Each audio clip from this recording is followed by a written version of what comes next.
generation, robotics researchers at Carnegie Mellon University tinkered away in Oakland and later in Lawrenceville on technologies essential to autonomous vehicles.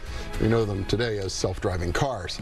The research was exciting enough to get the Wall Street Journal to dub Pittsburgh Roboburgh almost 20 years ago. But robotics remained a relatively small industry until just a few years ago when Uber came to town. Well, now Pittsburgh's home to a half-dozen significant research centers dedicated to autonomous vehicles, and self-driving cars have become a familiar sight all over town. So is the economic promise of Roboburgh finally here? Well, Stan Caldwell is Executive Director of the Traffic 21 Institute at Carnegie Mellon University. Carly Dobbins-Bucklad is Senior Policy Analyst with the Allegheny Conference. And Steve Craig is Lawrence County Commissioner and co-chair of the Regional Transportation Alliance. And welcome. Good to have you all here. Thank you. Thank you. Well, I'll start with the research, Stan. So is this it? Is Roboburgh real? Is this industry a real industry for us? It's really come to fruition. You know, and when I first started at CMU just back in 2010, you know, in those first few years, all of a sudden, you know, I'd be talking about this and different research and activity that we were doing in this area, and the general response was, well, that's very interesting, but it's not happening in my lifetime. But then all of a sudden, in 2014, 2015, Google, their autonomous vehicle testing came out. 500,000 miles they had already driven in California, and then Uber opening up shop, the first place anyone could have a commercial autonomous vehicle ride in Pittsburgh. All of a sudden, wow, it's not just going to happen, it is happening. It's apart from just being an industry, it's really changing the way you think about transportation. I remember the Allegheny Conference took a big group to Denver. It was probably 4 years ago in 2014. I don't think self-driving cars were even on anybody's radar screen on that trip. Now, all of the technology that's really come to the forefront in the last 3 years just wasn't even something that people were talking about before that. And so it's making a huge difference in the conversations that we're having about regional planning and where we want to go from here and sort of what the opportunities are for the region today. Yeah, Steve, you've chaired the Southwest Pennsylvania Commission. You've been involved with this transportation planning and thinking for the region. Is it really changing everything in terms of the way we think about the future? It's starting to. Yeah? It's sort of like turning a super tanker. Huh. We're bending the curve in the way people think about mobility and what autonomous vehicles are going to mean for things like land use and development patterns, and what it's going to mean for infrastructure that we have in place, and what kind of infrastructure we're going to need in the years that come ahead, and how do we prepare ourselves as a region for what's coming, realizing that it's coming faster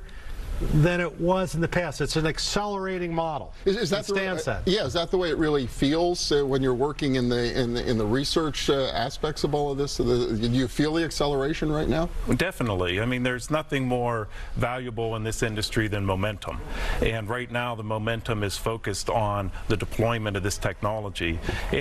But we're already seeing it. So instead of just, you know, we don't refer to autonomous vehicles, really just looking at fully autonomous vehicles, but right now, arguing that we have connected vehicles. Our vehicles are connected to the internet right now. We have automated vehicles right now. We have vehicles that are parking for themselves and operating at different levels of automation for themselves right now in the commercial market. So a lot of this technology is here, and transportation is just kind of the tip of the spear. There's a lot of other smart city applications that are coming out that we're going to see enabled by cheap sensors and prolific communications and high-speed access, wired or wireless. And we're just seeing transportation as the tip of that spear. We really seem to be at the nexus of all of this, Carly. Yeah, definitely. All of the, how Stan put it, how it's bigger than just transportation, how it's really spilled into so many different parts and industries and areas of research, including in terms of what it means for workforce, right? I mean,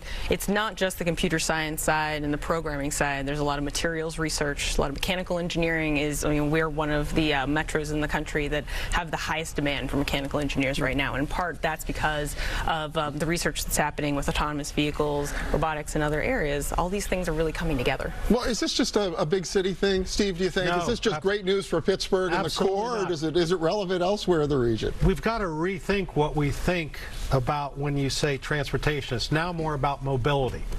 It's not what, it's how. How are we going to get from place to place, and what impact does that have on our lives? And you think about the elderly whose skills, and I'm going to be there soon, whose skills start to deteriorate, but their need for mobility stays the same or increases. And how does that affect land use also? You know, the days of needing parking garages, you know, may be over. How do we repurpose physical facilities when the need to park a privately owned vehicle starts to ebb? And what does that mean? I mean, I live in a house with a 2-car garage. Is that going to be the wave of the future, or are we just going to need that circular driveway where the autonomous vehicle pulls around and I jump in and it knows, hopefully it can read my mind, or it knows where I'm going to go? Yeah. It's amazing. Well, it's policy, it's technology, it's workforce. A lot of big questions. It's really exciting to be sort of at the center of where it's all happening. Steve Craig, Carly Dobbins-Bucklad, Stan Caldwell from Carnegie Mellon, thank you all so much. Appreciate it. A lot to look forward to, I think. There is. Yeah.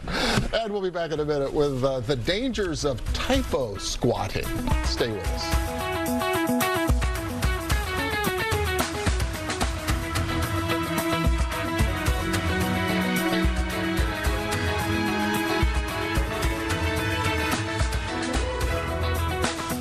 Cyber thieves are preying on a simple mistake we all make from time to time: typos. Mistyping a web address by just a single letter can open an electronic Pandora's box. Netflix with an E after the T, Southwester instead of Southwest, or Google with an extra E. I had mistyped Costco, C-O-S-T-O-C-O.com. That extra O landed Alan Stern on a website that looked like Costco, where he was asked to fill out a survey to get a free bottle of face cream if he paid for the shipping. He talked to KNTV in San Francisco.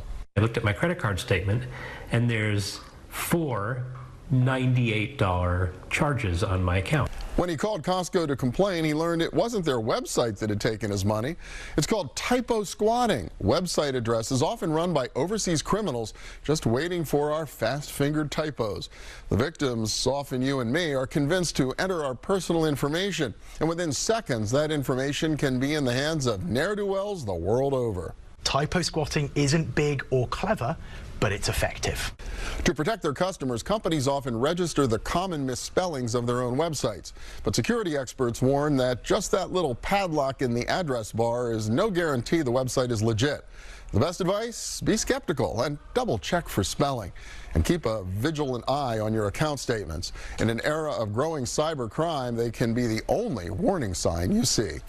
For today, we're out of time. So for the staff of Our Region's Business and for the Allegheny Conference, I'm Bill Flanagan. Thanks for joining us and have a profitable week ahead.